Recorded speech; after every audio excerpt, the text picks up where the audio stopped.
Una cosa que yo entendí, hablábamos antes del tiempo, es de la urgencia del tiempo. El tiempo no es equivalente para todos como seres humanos, ¿no? Hay personas que viven en un eterno countdown, ¿no? En una cuenta atrás todo el tiempo, y la misma urgencia de sus vidas hacen que se tengan que enfrentar cada día al presente de la incertidumbre, ¿no? Visto así sería casi como un purgatorio, es decir, es algo que duele, pero al mismo tiempo todavía sigues manteniendo la esperanza de que la vida puede mantenerse, puede lograrse una luz al final del túnel. Entonces, si tú te das cuenta de la vida de esta familia, es un poco paradójica en el sentido de que para mantenerse unidos como unidad familiar tienen que estar condenados a vivir separados, ¿no? La gran mayor parte del tiempo. Entonces, por ejemplo, para mí a nivel de lenguaje cinematográfico, pues a veces en el montaje decía, bueno, pues a lo mejor se podría entender mejor, asimilar mejor sus vidas en un montaje en paralelo. Y yo digo, pero bueno, pero es que sería hacernos un poco trampa, ¿no? En el sentido de que una de las cosas que yo, digamos, entendí, ¿no? Pasando largas estancias tanto con Landy como con Mercedes, es que ellos se enfrentan no solo a sus vidas, sino a un gran fuera de campo.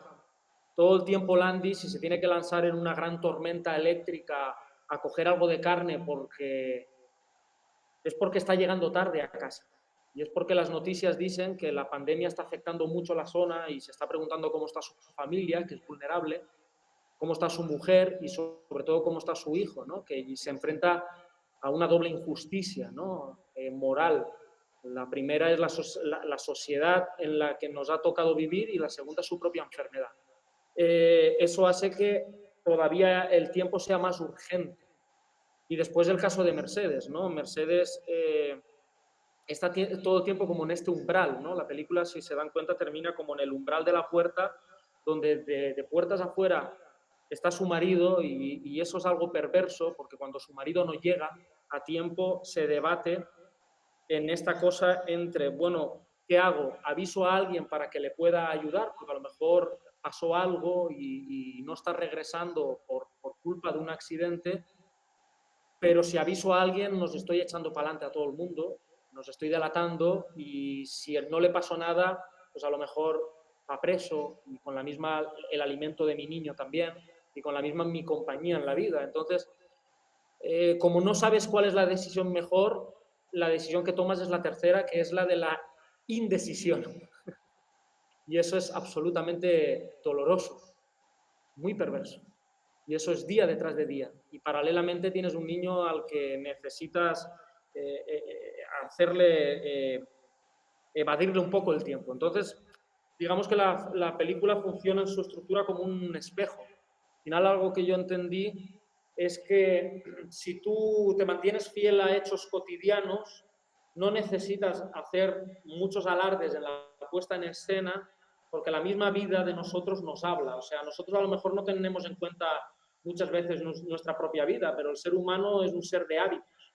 Necesitamos generar hábitos para mantener cierta certidumbre sobre lo que es nuestra vida. Entonces, cuando nos dedicamos, digamos, a esculpir en el tiempo, cogiendo este término tarkovskiano, ¿no? Pues a lo mejor es cuestión de pasar el suficiente tiempo para entender de qué están hechas la vida de los personajes que retratas y cómo entre ellas se están mirando. Por ejemplo, para mí hay un caso. Quizá la secuencia más icónica pueda ser la de la casa del cocodrilo, o la que más nos impacta, ¿no?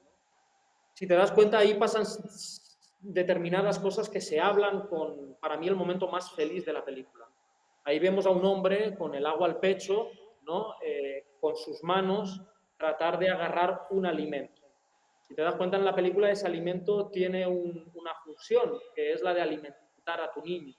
Digamos que es uno de los dos únicos momentos donde el personaje se le sale la situación de control y mira a cámara.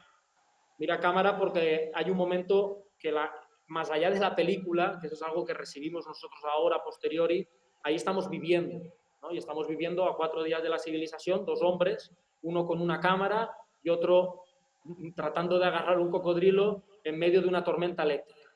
Y hay un momento que solo uno de ellos tiene experiencia, no demasiada, tiene bastante, pero no deja de ser un hombre haciendo algo por necesidad. no es que él sea un pescador profesional, donde hay un momento que la situación se le sale bajo control y un poco me mira con la complicidad de decirme, no sé cómo vamos a salir de aquí. Tú eres adulto, trata de ver si sigues filmando, si no. Yo en ese momento llevaba un paraguas cogido con la boca y el paraguas atado al pecho para cuidar mi pequeñita cámara, que lo único que estaba pensando ahí, muchas veces me dicen, ¿tenías miedo? No, yo el miedo mío era que la lluvia inundara mi pequeña cámara y se muriera en la cámara. Después, a posteriori, tú sí sientes un poco el riesgo que corres, pero al final uno está tan metido que hay cosas en el presente que no se da cuenta, ¿no? Pero yo ni siquiera vi la mirada del Andy. Pero ahí tú sí te das cuenta que el Andy dice, bueno, tú sabrás si sigues, pero yo no te puedo estar ahora mismo defendiendo, porque ni siquiera puedo estar defendiéndome a mí mismo, ¿no? Si te das cuenta, vas al final de la película, para los que habéis aguantado toda esta película, me imagino que no será todo el mundo, veréis un momento que para mí es el culmen de todo, que es cuando ya Landy, afeitadito, arregladito, lleva a su niño al mar, ¿no? Y vuelve a estar con el agua al pecho y con la mano juega con su niño haciéndole el cocodrilo para jugar. El niño todo lo que quiere es que llegue papá para ir al mar, ¿no? Y poder estar lleno de agua. Cuando está solo con la mamá, lo único que tiene es una pequeña palangana para poderse aliviar esta relación que tiene con el agua, ¿no? Y el niño llega un momento que está tan feliz, está tan contento, que a su amigo, porque al final conmigo ha generado un niño autista, si no tiene una confianza contigo, no te quiere cerca, no te quiere en su vida. Entonces yo para él, digamos, hay un vínculo entre nosotros después de tantísimos años juntos y eso te lleva a mucha complicidad. Y fíjate que en el momento más feliz de la película el niño me vuelve a mirar a mí y por tanto mira a cámara, porque yo soy todo el equipo de filmación, y se ríe y dice, qué rico, ¿no? Qué rico la estoy pasando, ¿no? Y al final, cuando ves esas imágenes en el montaje, se te revela una verdad que viviendo a veces no se te hace de manera tan potente, de manera tan esencial, y cada vez que yo siento eso me emociono porque el cine tiene eso, te deja ver más allá, ¿no? Con más pequeñez y con más profundidad. A veces yo a mis estudiantes les digo, menos elementos, más profundo, ¿no? Si haces muchos hoyos, no vas a poder tener fuerza para dar tantas paladas y llegar al petróleo de las cosas, ¿no? Y es verdad, cuando ese niño te mira y está feliz, de alguna manera comprendes por qué el papá puede hacer todo lo que hace o por qué la mamá puede hacer todo lo que hace, porque al final el niño está viviendo y al final es algo que nos une.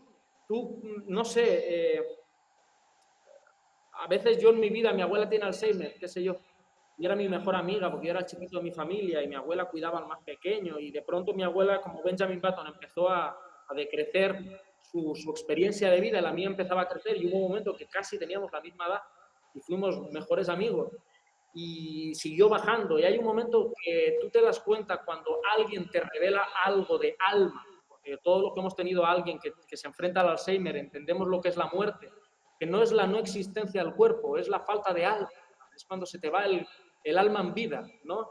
Y cuando se te revelan esos gestos, yo creo que es lo que nos vuelve humanos, lo que a nivel emocional nos vuelve empáticos, ¿no? Y entiendes, por lo menos esa fue mi gran... Yo entendí por qué di 8 años de mi vida a esto, cuando de pronto este niño estaba en el agua, en el mar, con su papá. Y eso para mí, para el montaje, fue muy revelador, porque dije, bueno, es que la película tiene que mirarse como en un espejo. Nos enfrentamos al fuera de cuadro, pero si ellos, digamos, en un logline, que pondríamos en una carpeta, ¿no? Sería como una familia que para mantenerse unida vive distanciada. En la forma tenemos que saber expresar esto, ¿no? Y entonces fue como llegar a sintetizar todo lo que teníamos, no era mucho, yo tenía 5 o 6 horas nada más. Yo filmaba muy poquito, apenas tenía baterías, no tenía electricidad, estaba solo, entonces tenía que filmar casi como en formato analógico. Pero al final entiendes que el montaje tiene que corresponderse con el alma, en este caso de los personajes que retratas. Y creo que ellos viven sin el otro, para el otro. creo que la película trata de reflejar un poco eso.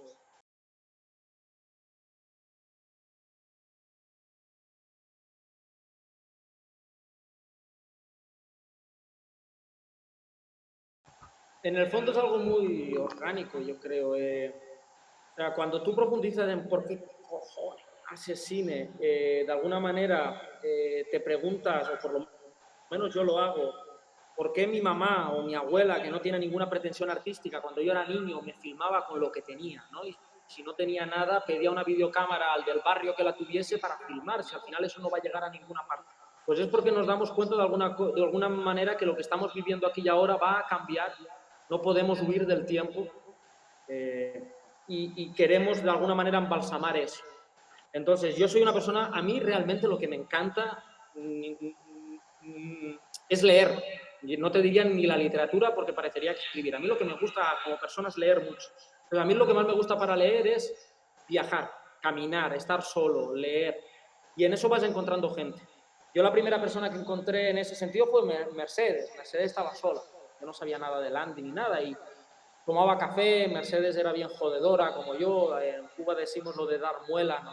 Como hablar por hablar. Y en el fondo ahí se empezó a generar como una comunicación que de alguna manera, aunque yo ya había estado ahí y a lo mejor iba para Oriente, cuando regresaba siempre pasaba por ahí, ¿no? Mercedes, con el paso del tiempo, empezó a confiar en mí para decirme, oye, quédate cuidando al niño y yo voy a por cigarros, quédate cuidando al niño y voy a arrastrar el carbón. Oye, Mercedes, pero no te demores, porque cada vez que tú te vas, te aprovechas. Y empezó como a generarse un vínculo, que yo empecé mucho a amar a mis personajes. Empecé a conocer también a Landy y al final mi formación de vida, yo necesito registrar eso de alguna manera. Entonces empecé a generar la cosa de decir, bueno, a lo mejor toda la vida no vamos a poder estar juntos, inevitablemente, pero yo quiero este aquí y ahora que forme parte, ¿no? Entonces fue muy orgánico. Hubo un momento que cuando me iba con Landy comprendí muchas cosas, no iba con cámara, no iba con nada. Cuando empecé a ir con cosas, yo le dije a Landy, mira, tú me permitirías empezar a sacar sonidos. A mí el sonido me ayudaba mucho a entender los espacios y la comunicación de los lugares entre ellos. Y me dijo, sí, lo único que evidentemente yo no puedo cargar las cosas porque esto es como la piedra de Sísifo que tengo que llevar una y otra vez y no necesito ya la roca de mi hijo suficientemente grande para meterle más peso arriba. Yo dije, está bien, yo cargo todo. Y empecé a generar pequeñas cosas que no formaban parte de la película, pero sí para mí, para entenderme. Yo, cuando estoy en un lugar y de alguna manera lo amo, empiezo a registrarlo. Yo tengo los discos duros llenos de cosas que a veces ni siquiera revisitaré, pero me da cierta tranquilidad pensar que están ahí, qué sé yo.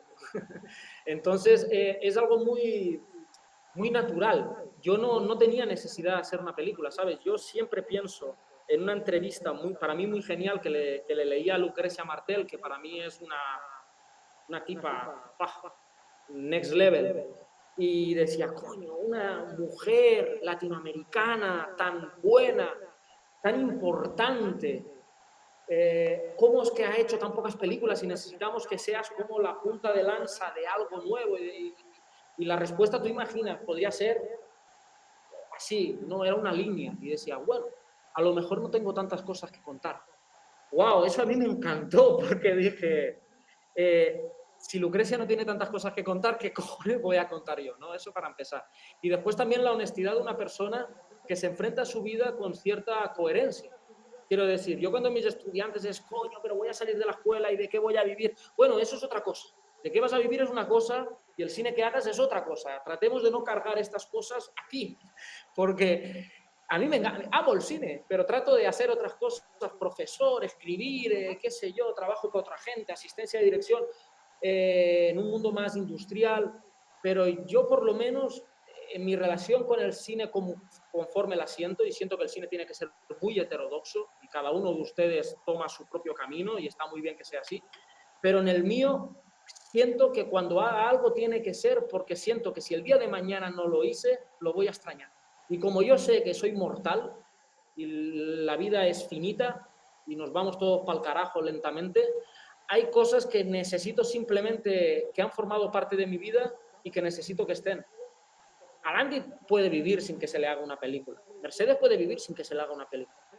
Entonces, al final es una amistad y mantenerse coherente con esa amistad, ¿no? Mi amistad con Landy seguirá más allá de la película. La película ya terminó, es lo que es. Hay muchos aspectos de la vida de Landy y Mercedes que no están o de nuestra vida que no está, pero lo que sí que tengo claro es que lo que esté, de alguna manera refleja lo esencial de mi relación con ellos, pues. A mí, mi mujer cuando hacía la película me decía, no trates de crearte máscaras, es una película que estás haciendo tú solo con tus personajes, entonces, que no parezca una película que está hecha por 20 gente, no trates de camuflar eso y haz las fortalezas de que sea una película hecha con una sola gente, puedes llegar a mayor intimidad.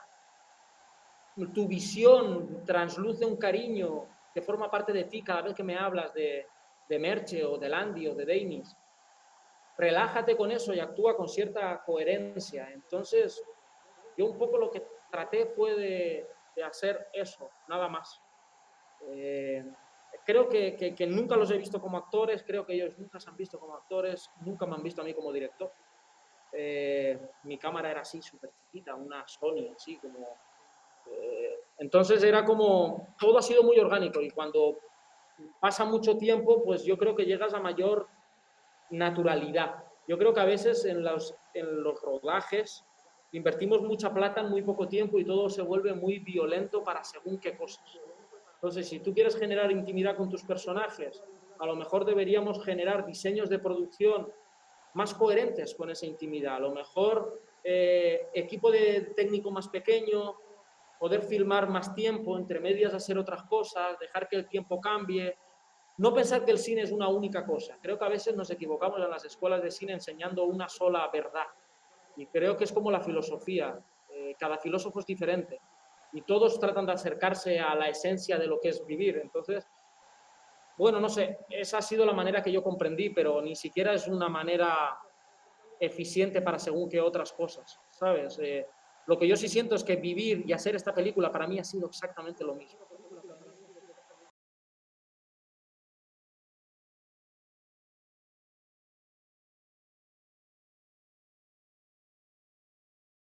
En el monte uno se aísla. Mira, eso es una cosa interesante. Yo con Landy le dije, brother, cuando ya iba a hacer una película, ¿no? Cuando ya yo entendí que iba a hacer algo. Landy, yo te amo, tú lo sabes, pero tú no eres actor, yo tampoco me considero director ni nada de eso. Entonces, si nosotros hablamos mucho, cuando yo ponga la cámara y te pida que te calles, lo vas a sentir como algo extraño, como algo violento. Entonces, nos tenemos que acostumbrar a estar juntos y a mantenernos juntos, pero a lo mejor tenemos que pasar más tiempo sin hablar tanto. Y él me dijo, bueno, por mí está bien. Yo al final aquí vengo solo siempre. Brother, para mí fue extremadamente complejo pasar tantas horas al día en un lugar que era cerrado durante 20, 25 días a lo mejor y que no podía ni siquiera grabar porque tenía estas pequeñas baterías de la cámara, no tenía electricidad para cargarlas. Y entonces era como, brother, necesito compartir, me estoy volviendo un poco loquito. Pero no podía hablar con él porque al final nos teníamos que enseñar los dos. Y eso me ayudó a, por ejemplo, cuando Landy come, estar comiendo a lo mejor atrás de él, pero estar arropándonos, pero sin la palabra. Eso a mí me enseñó muchas cosas. Una amistad generada sin palabras me pareció que fue la mejor escuela de cine que yo tuve, sinceramente. Y eso fue algo que entendí por las propias limitantes. Y ahí es donde encaja un poco con la pregunta tuya de sentirse capaz. Mira, las grandes revoluciones, pero no las revoluciones de los políticos, que eso es cochinada, las revoluciones de verdad y las revoluciones en el arte tienen mucho que ver con las limitantes. Cuando hablábamos de Titón y de Mégano y tal, Titón se inspira mucho en el neorrealismo italiano y de algo se dieron cuenta esta gente, el mismo Vittorio De Sica o Rossellini, pero Vittorio De Sica, que antes de ser director era actor, y era actor de un tipo de cine de teléfonos blancos, se llamaba, de platós de televisión, de grandes focos, de grande iluminación, era muy aburguesado. Y llegó la Gran Guerra y todo eso se fue para el carajo. Y esa gente dijo, el cine es pueblo. O sea, si ustedes van al cine primitivo, el cine era toda una sucesión de aparatajes técnicos de la burguesía, y el cine se convierte en arte cuando el pueblo, a la salida de una fábrica, sale y esa imagen se le devuelve al pueblo para poderlo visionar. Cuando el pueblo se le sale al pueblo, el cine cambia para siempre, deja de verse innovaciones técnicas para volverse un arte. Y prácticamente no hay diferencias entre los Lumière y nosotros. Está todo ahí desde hace más de 125 años, ¿no? O 130 años. Entonces, el cine, cuando hay limitantes, es cuando se vuelve más claras nuestras prioridades de por qué estamos filmando. Y no son cosas muy metatrancosas, huyamos de eso.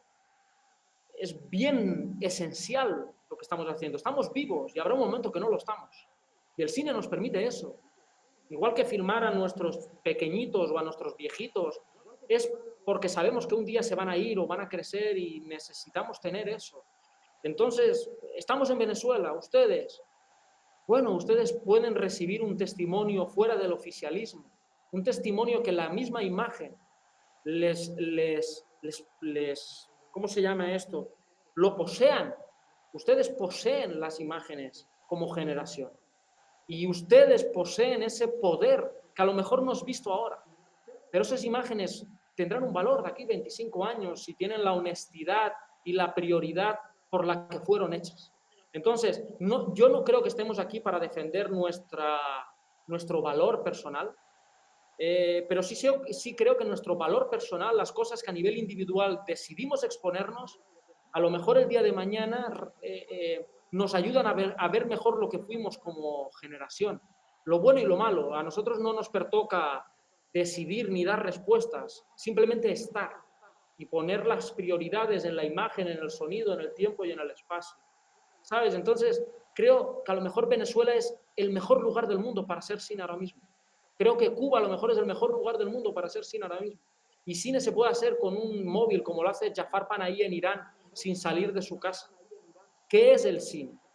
El cine no es el aparataje técnico. El cine es el alma. ¿Por qué estamos vivos? Porque tenemos un alma. ¿Por qué el cine es arte?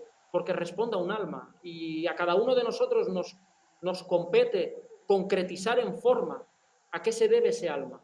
La de ustedes a nivel individual y la de su generación a nivel colectivo, ¿no? Yo creo que va de eso.